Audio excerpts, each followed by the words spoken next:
Where does free will becomes God will? Is everything predestined? When and they have underscored the I, when I make mistakes, for example, is that also God's will? So, it's like, it's confusing Advaita and Dvaita over here, There are two ways to view it. For example, I'll use a science example. There is kinetic energy and potential energy. So you keep a ball on top of a hill, zero kinetic energy. Kinetic energy is the energy that puts you in motion. Potential energy is what you're capable of. From there only they pick the word, he has a lot of potential. Means if at all he gets into motion, he can do a lot. But if he gets into motion, that if is there. That's why they say he is a child with potential. Instead of saying that he is not doing anything, they will tell he is a child with potential. Okay. So that ball has a lot of potential energy but zero kinetic energy. You just touch the ball, it will start rolling down the hill. Slowly the potential energy is decreasing, kinetic energy is increasing. It rolls faster and faster and faster. More and more kinetic energy comes, potential energy keeps reducing. By the time it reaches the bottom of the hill, zero potential energy. No potential energy at all, but full kinetic energy. And then it starts rolling up again. The reverse happens. Kinetic energy keeps reducing, potential energy starts building up. So in an ideal world where there is no friction on the road, this will go on forever. Potential energy to kinetic energy to potential energy. Now tell me, my question to you is, what energy does the ball actually have? Does it have kinetic energy or potential energy?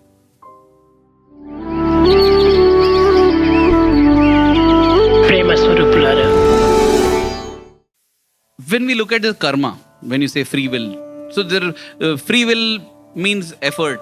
My effort determines what I do. Whatever I do, accordingly it is. Correct? That is what is free will, right? I can do whatever I want because I am not bound by anything. But what am I bound by? When I do something, I will face the consequences of that. So people say, I already come with a big karma package. So what I do doesn't matter at all. It's not like that. Even if we go to the theory of this, because the question is it requires some theory, I am stating it. So there are three kinds of karma. One is called the Sanchita karma. Sanchita karma is like your cloud. The cloud that is on your head, the whole karmic load so far that you have generated. Okay? Which is your destiny basically. So what is your destiny?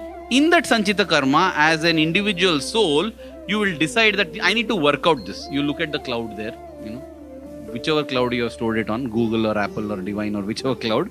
This is the cloud there. I need to work out this whole karma.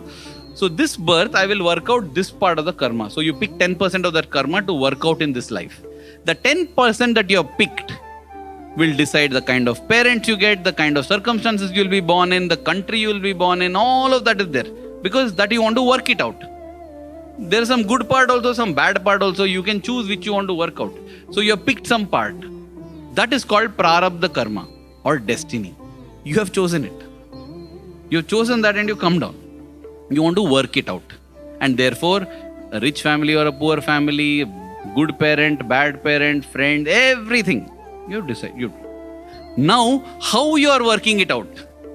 You can see, if you look at Mirabai, for example, born as a princess, but everybody trying to make her suffer, give her poison. So much. But the way she led her life in her circumstances, she just burned away all her karma. Right?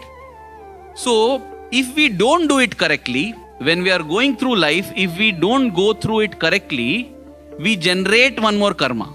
In the process of wiping out the prarabdha karma, we generate something called agami karma. Okay, this is a reaction to the prarabdha karma, how we are. That's why Swami says, either reach Soham, saying I am divine, where nothing touches you. I'll tell you what is meant by nothing touches you. Or you go to Dasoham, that everything is dedicated to God. When those are done, ideally, you don't generate any karma as a result of working out the karma. But in normal case, what happens? We don't do it like that. Therefore, as we are working out prarabdha karma, we are generating agami karma, which goes and adds back to the cloud. At the end of life, we say, okay, done, let's go back. I took 10 and went, it has become 110. How we are? 100 was there, I took 10 and now I have come with 110. Because while doing the 10, you have generated 20 there. Oh, this is only punarapi jananam, punarapi maranam. And that is why Swami says, To break this chain of karma, you need either Soham or Dasoham. So when you say Soham, I am God. Oh, when I say I am God, I can do anything. Swami had once told me. I had asked Swami, if you tell I am God, is that not ego? Swami said, that is not ego, that is the correct truth. But you will tell I am God and do all nonsense things. That is not. Will God do like this? Just look at Swami. Huh? Swami is God. People often use that. If Swami is God, how could he break his hip? If Jesus is God, how could he get crucified? But that's what it is. Whatever the karma of the body, for whatever reason, when the moment you take a body, there are karmas associated with that. I will bear upon it.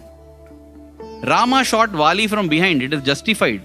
And yet, because of that, Krishna had to be shot in his leg. And that's how he left his body.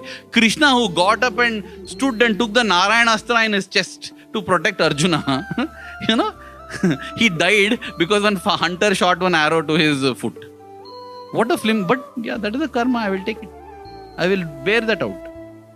So if you think you're God also, no, God also bore out all the bodily karmas. But because you identify with God, you don't get affected at all.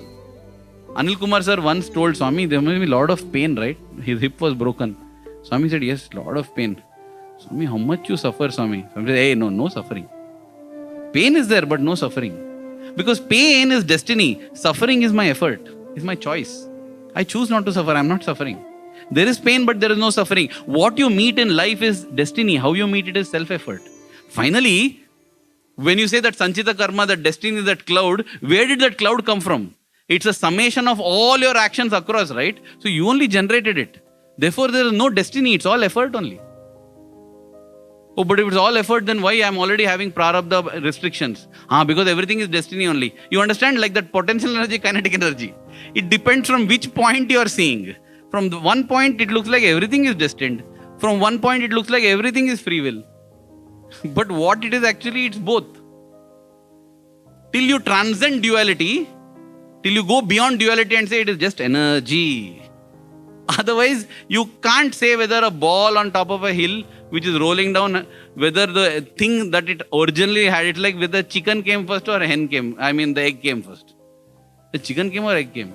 How did the egg come when chicken is not there? But how did that chicken come if egg was not there?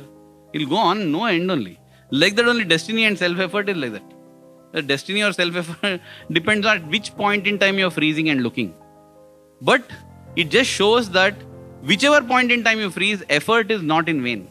Because with the effort, Swami would say, past is a tree, future is a tree, current is a seed, the present is seed. So best is to not to worry about the past, not to worry about the future. Focus on the present, because Swami would say, it's not ordinary present, it's omnipresent. And we would all clap thinking Swami is referring to himself. But Swami would say that this is omnipresent because this is a result of the past and it is what will determine the future. So instead of worrying about the past where you can do nothing, or about the future where you can do nothing, focus on the present, put in your best and do your effort.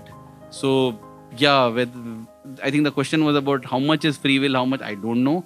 Because once when I asked, somebody said, I think life is 43.4% free will. Rest is, if I don't know, it will vary.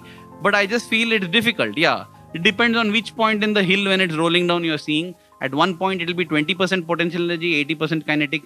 Another point, it will be 50% potential, 50% kinetic. Depending on your life situation and perspective, where you're freezing and watching, life will appear to be different percentage of destiny or self-effort. But in my humble opinion, when Swami says, you and God are one, so destiny is something God decides, effort is something I decide. But if I and God are one, then destiny and self-effort are the same thing viewed in different ways.